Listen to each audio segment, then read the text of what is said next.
Finalmente eu li um livro do Dostoiévski, finalmente, eu estava esperando por esse momento já fazia tempo e eu precisava de coragem para ler.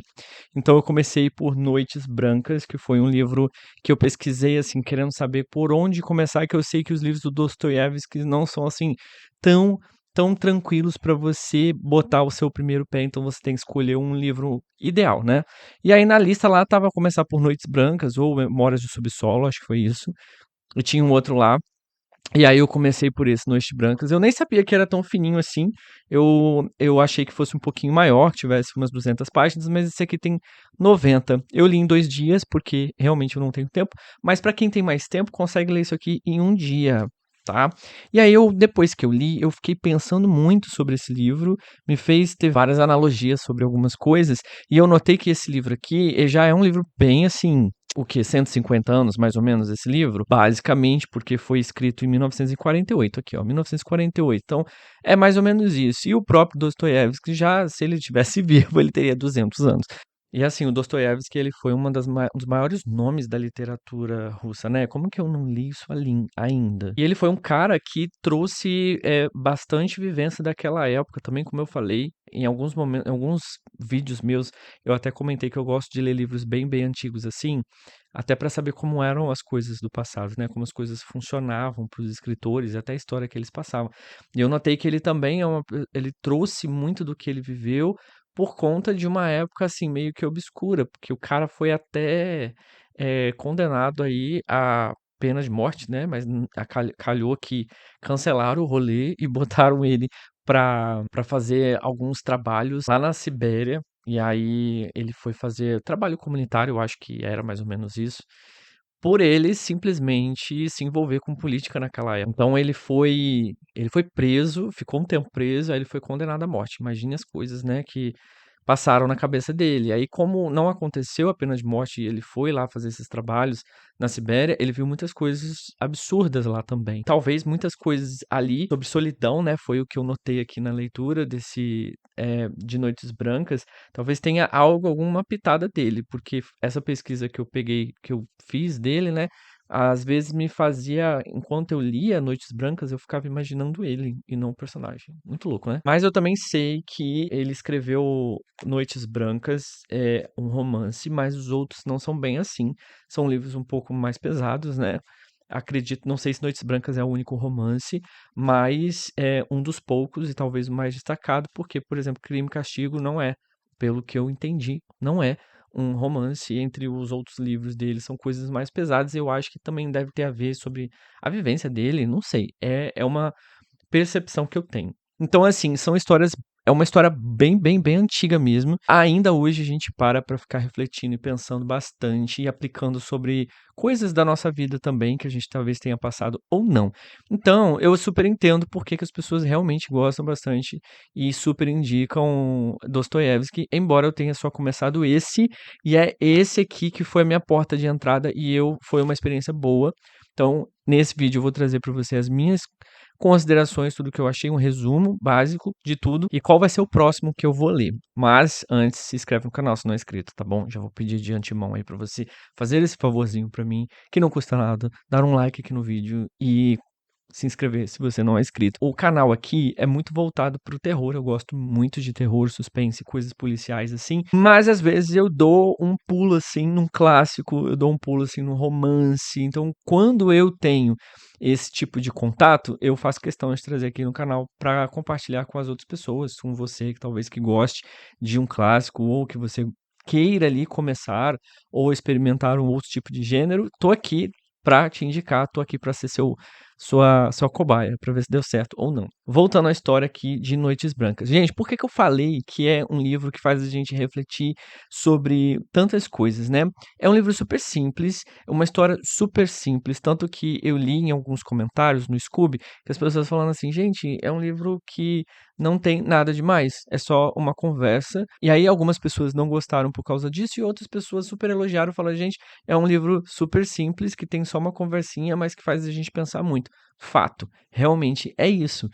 Não tem tantas firulas, não tem tantos acontecimentos, mas faz a gente sim mergulhar bastante e estar ali presente, fazendo parte daquela conversa. A história aqui vai ser sobre um rapaz que ele não tem nome, né? Em momento algum, não me lembro de ter mencionado o nome dele no livro, mas é um cara, gente, super sonhador.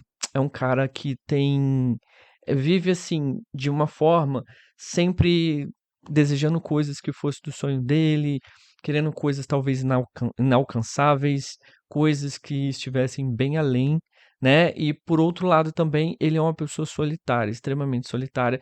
Ele em diversas vezes no livro ele comenta que ele não consegue fazer parte da vida das pessoas, ele se sente alheio, ele vê tudo acontecer de fora e ele nunca consegue se conectar com ninguém. Então ele é um homem muito solitário, o que dá um pouco de pena, dá uma angústia, principalmente quando você vê relatos dele, de como é triste, né? E aí ele tá à procura de um amor, ele tá à procura de alguém, assim, pra ele se apaixonar, pra ele para ele ter aquela pessoa com quem ele estava sempre desejando ter, porque ele nunca conseguia se conectar com ninguém. A história acontece na Rússia, né? E ele costumava andar pela praça à noite ali, na famosa Noite Branca, ou nas Noites Brancas, porque acontece que lá na Rússia existem momentos, épocas do ano, em que não anoitece totalmente. Então fica aquela luminosidade diferente, né? Então por isso que é chamado as noites brancas. E aí, essas noites brancas, eu acho que elas são umas 4 noites brancas e 5 dias, né? Que acontece. Não, não lembro. Mas acho que são 4 noites que acontece ali dos encontros dele com uma moça que ele fica.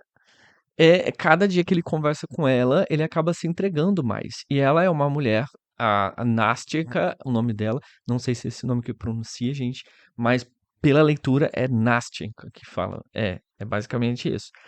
Mas, enfim, ela já é uma outra pessoa com um estilo um pouco diferente de pensamento dele, né? Porque, como eu falei, ele é um cara muito sonhador, que pensa em coisas muito das perfeitas, não é pé no chão. O contrário dela, que é uma mulher, né, meio pé no chão. Ela é mais nova que ele, bem mais nova que ele, mas é uma pessoa assim que de acordo com as conversas que troca com ele, dá pra você ver que é uma mulher já assim, que ela é bem mais pé no chão, ela vive com a avó dela, ela foi criada pela avó, ela tem as dificuldades dela, muitas dificuldades, a vivência dela com a avó, inclusive é até peculiar, né, porque até hoje em dia também acredito que tem algumas pessoas que têm dificuldades quando vivem com a avó, se a avó for muito idosa, e se a pessoa é muito nova e convive com a avó, tem essa coisa da avó não deixar sair à noite, não deixar chegar tarde, não deixar algumas coisas, né? Manter a pessoa ali, a neta, no caso, presa em casa. E aí isso é bem forte isso, porque ela fala várias vezes isso no livro, mas ela ama a avó dela e tudo. E aí tem até um detalhe interessante que a avó dela não deixava ela sair por nada na vida. E aí, só que a avó dela tinha um problema de visão, então não enxergava muito bem.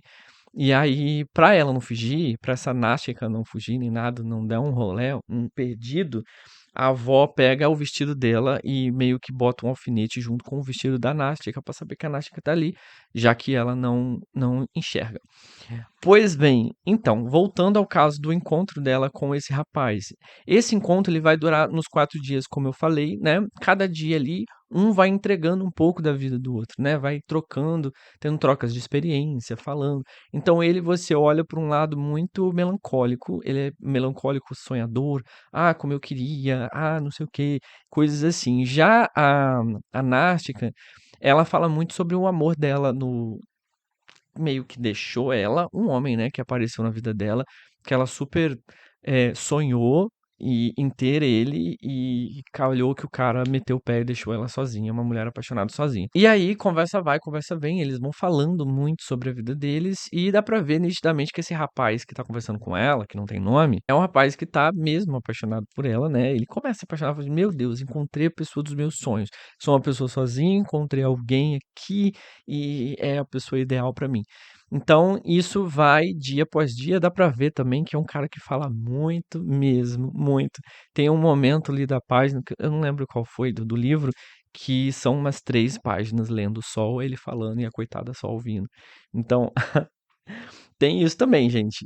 Mas, enfim. E aí você começa a notar, né, as diferenças de uma pessoa como ele e ela, que é uma pessoa mais pé no chão, e ele é sonhador. Então são os dois lados, assim, da vida, sabe? Que eu consigo imaginar, e até de diferentes pessoas, né? Tem gente que é mais de um lado, tem gente que é mais de outro. E assim, eu notei que Noites Brancas não é bem uma história de amor, sabe? É uma história de solidão, de expectativas, sobre o mundo como a gente sonha e como ele realmente é. E esse protagonista, ele meio que representa o lado em que se sonha tudo de bom, tudo de maravilhoso, sabe? Ele idealiza o amor, a felicidade, os relacionamentos. Já a Nashka, ela já tem dores um pouco mais reais, assim. Ela tem memórias reais, umas questões que é muito comum na nossa vida acontecer e que a gente vê também que as coisas não é tudo como a gente quer. Isso mostra muito no diálogo dos dois. E aí, por um momento, você fica até torcendo ali pelos dois, né? Você fica naquela esperança de que as coisas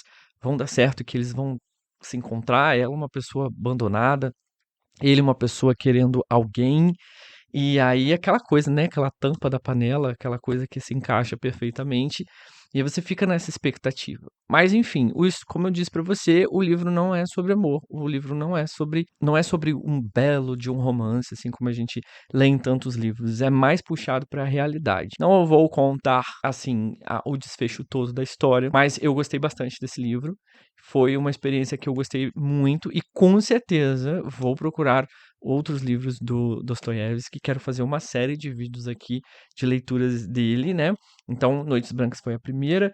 Acho que talvez Memórias do Subsolo seja a próxima leitura minha, para eu finalmente chegar a Crime e Castigo, que é o que eu mais quero chegar, mas como falaram comigo, que tenho que ir devagar, então eu vou caminhando aos pouquinhos para chegar lá em Crime e Castigo, que eu tenho certeza que eu vou gostar. E aquela coisa, né, gente? O livro ele também conta sobre gratidão, sobre as coisas que a gente tem, sobre aceitar algumas coisas que vêm para nossa vida, embora a gente não queira, sobre vivências breves. A gente passa por isso várias vezes, né? Quantas pessoas a gente encontra ali por determinados momentos, né? Dias, meses, e faz uma grande diferença na nossa vida. Depois aquilo muda de uma hora para outra, mas a gente viu que aquilo ali serve para muita coisa, serviu para muita coisa na nossa vida.